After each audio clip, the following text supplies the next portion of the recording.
امکانیات لوگ بولتے ہیں، امکانیات بہت زیادہ تعبیر اختیار کرتے ہیں اور استعمال کرتے ہیں، حالانکہ یہ صحیح تعبیر نہیں ہے۔ صحیح تعبیر کیا ہے؟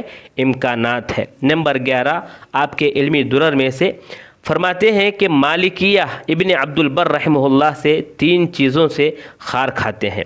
نمبر 1 کہ وہ مجسم ہیں، ان کے خیال کے مطابق ابن عبد البر رحمہ اللہ مجسم ہے۔ نمبر 2 ابن عبد البر رحمہ اللہ تمہید میں، ان کی جو کتاب ہے تمہید اور استذکار میں اور کافی میں ایسے فتوے دیے ہیں جو مذہب کی مخالفت کرتے ہیں۔ نمبر 3 وہ اکثر اجماع کا دعویٰ کرتے رہتے ہیں۔ ان 3 چیزوں سے مالکیہ خار کھاتے ہیں۔ اب آئیے آپ کی کتابوں پر ایک نظر ڈالتے ہیں۔ آپ کی بہت سی کتابیں ہیں، مطبوع بھی اور غیر مطبوع۔ نمبر 1 نحو میں الاجوبہ الوفیہ عن اسئلۃ الالفیہ، عقیدے میں ابو الحسن الاشعری و عقیدتہ، فقہ میں تحفۃ السائل عن صوم المرضع والحامل، حدیث میں اتحاف ذو الرسوخ بمن دلس من الشیوخ، اور ایک کتاب سبیل الرشد فی تخریج احادیث بدایت ابن رشد۔ اسی طرح ابن تیمیہ رحمہ اللہ کے جو فتاوی جمع کیے ہیں ابن قاسم رحمہ اللہ نے، ان کے ساتھ آپ بھی شریک تھے۔ اور آپ کی کئی غیر مطبوعہ کتابیں بھی ہیں جو مخطوط انداز میں ابھی تک ہیں یا ضائع ہو گئی ہیں، اس کی اطلاع تو نہیں ہے، لیکن چند نام یہاں پر ہم گنا دیتے ہیں کہ اتحاف الحمیم فی تقسیم العلوم، اتحاف القاری بتثبیت الانصاری، اتحاف النجبہ لحکم الصلاة فی قبا، ازاحۃ الغطاء عن ادلۃ رفع الیدین فی الدعاء، اسعاف الخلان بما ورد فی لیلۃ النصف من شعبان، الاسلام لیس رأس مالیا ولا اشتراکیا، اعلام الزمرہ باحکام الہجرہ، سلسبیل المعین فی ان لعمری لیست بیمین، الافصاح بما ورد فی النکاح، این القمر، بطلان الخبر الذي تضمن عرض السنة على القرآن، بلغة القاصي والداني في معرفة شيوخ الطبراني، تاريخ مالي قديما وحديثا، تعريف أهل الطاعة بما ورد في التوقيت بالساعة، تعليق الأنواد في التذييل على صاحب الاغتباط، تفنيد الأنصار لرأي المليباري، حديث الصورة، حديث موضوع أضاعته صوت العرب، ديوان الضعفاء للذهبي، ذیل دیوان الضعفاء للذهبی، یہ سب مطبوع ہیں۔ الرجال المتکلم فی احادیثہم وانہا موضوعہ، رجال جہلہم ابن حزم وہم معروفون۔ یہ کتاب بہت اچھی کتاب ہے عنوان کے اعتبار سے، لیکن یہ کتاب میں ڈھونڈا، میں تلاش کیا، لیکن PDF کی شکل میں تو نہیں ہے۔ اب مطبوع ہے یا غیر مطبوع ہے نہیں معلوم۔ یعنی اس کتاب میں یہ بیان کیے ہیں کہ ابن حزم رحمہ اللہ کئی مشہور ائمہ کو، مشہور علماء کو بھی مجہول بتا دیے ہیں، جیسا کہ مشہور ہے کہ امام ترمذی رحمہ اللہ کے بارے میں فرماتے ہیں کہ وہ مجہول ہیں، حالانکہ وہ بہت بڑے امام ہیں۔ تو اس طرح کئی اور دیگر علماء بھی ہیں، ائمہ بھی ہیں جن کو آپ نے مجہول کہا، حالانکہ وہ اپنی جگہ پر بہت بڑے علماء ہیں۔ یہ کتاب بہت اچھی کتاب ہوگی، اگر مل گئی تو PDF کی شکل میں تو مجھے یہ کتاب نہیں ملی۔ اب آئیے آخری بات کریں کہ آپ کا انتقال 1408 ہجری میں ہوا۔ انا للہ و انا الیہ راجعون۔ اللہ سے دعا ہے اللہ تبارک و تعالی آپ کو جنت الفردوس میں اعلیٰ مقام عطا فرمائے، آمین یا رب العالمین۔